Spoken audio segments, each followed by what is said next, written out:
when we're talking about being queer affirmative, we always look at having a positive view of LGBTQI identities and their relationships, right? So we learn the right language, we talk about how do we understand enough subcultural context, how do we understand what's happening with the individual in terms of how they'd want to express themselves, all of that. I think it's equally important to address the negative influences. So what are the structural injustices that are happening? What are the institutional um, deprivations that this person has been subjected to? What are the ways in which they were not able to truly live the sort of life that they want to live, right? Or they have the potential to, or want to, or the capacity to live. And normalizing the negotiation between this and saying it's not me, it's the system. Because when you're working with the mental health of a person, the first thing that starts happening is that my own view of myself starts becoming lower and lower, because it's taking me so much energy and effort to just get basic things that I would want for my expression, for my survival, for my ability to say that, hey, this is who I am. So yes, we must look at how do we affirm it in the sense of having the positive view. But affirmation also means looking at how do we address the negative and separate it from the individual.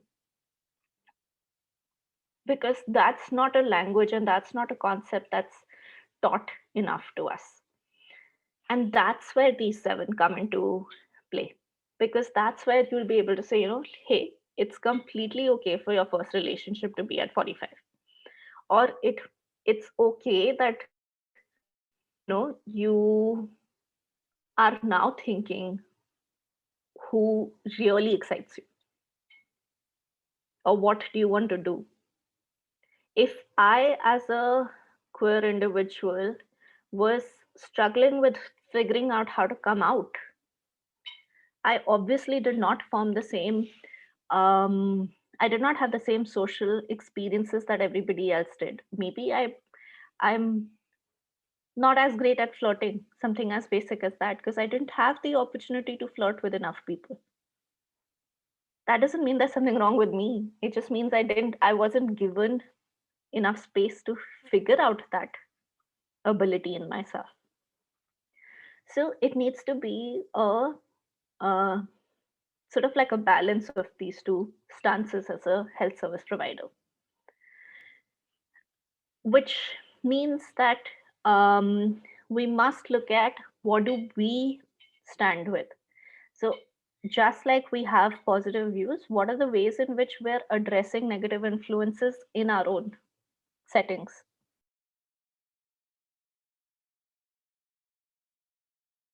When we talk about biases, I think like a really big part of it is really taking time to self introspect and look at what are the sort of attitudes and information that we grew up with, right? Because we were also forming our own worldviews in the existing structures and institutes, right?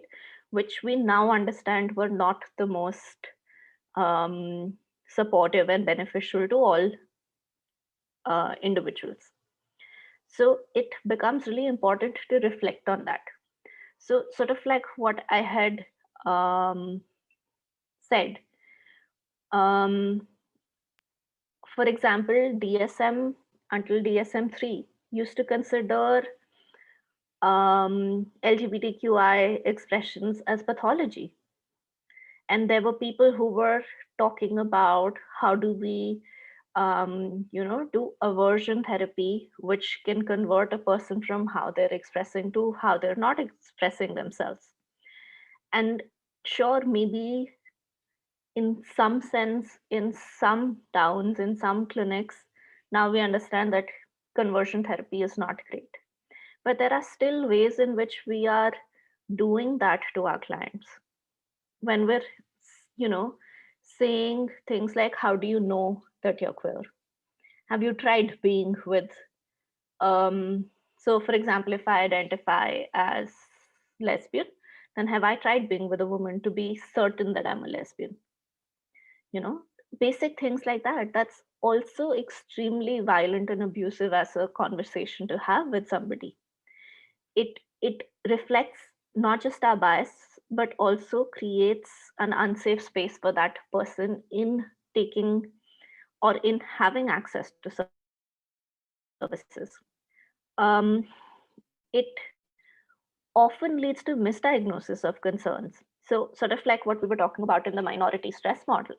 If somebody comes to me having symptoms of difficulty in breathing, palpitations, feeling a little hypervigilant all the time, it's so simple for me to consider it, uh, an anxiety spectrum disorder. But wouldn't it make sense if this person is constantly worried about being outed to people who they consider are unsafe? And then, if suppose we were to turn this into heteronormative script, if there was a person following a cishet woman everywhere, wouldn't we say that that's the issue that's at hand and not the cishet woman having anxiety disorder? Right? So there is a certain quickness to pathologize um, what's happening with an individual, because that's how we learn it, right? We learn it, especially as clinical psychologists. You're literally taught the diagnostic manuals and you learn it bullet for bullet, and you say, okay, like if you have difficulty in sleeping, your appetite's gone low, your mood's low, you're having some fatigue, maybe that's depression. But is this person having difficulty sleeping because they're worrying over who's going to find out? um, are they having low mood because somebody just bullied them? Are we able to put these symptoms in context and then look at what's happening?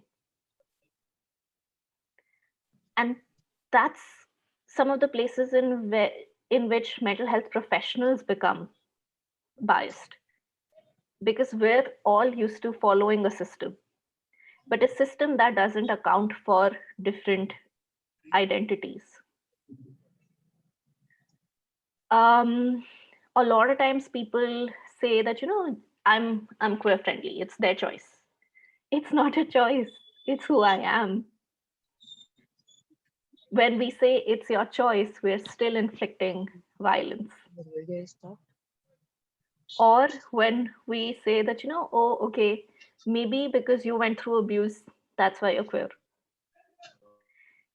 Yes, there is a certain increase, there is a higher frequency of queer individuals who have gone through abuse, but that's because that we've already established that structures and institutes don't protect them enough, not because having gone through abuse makes me queer.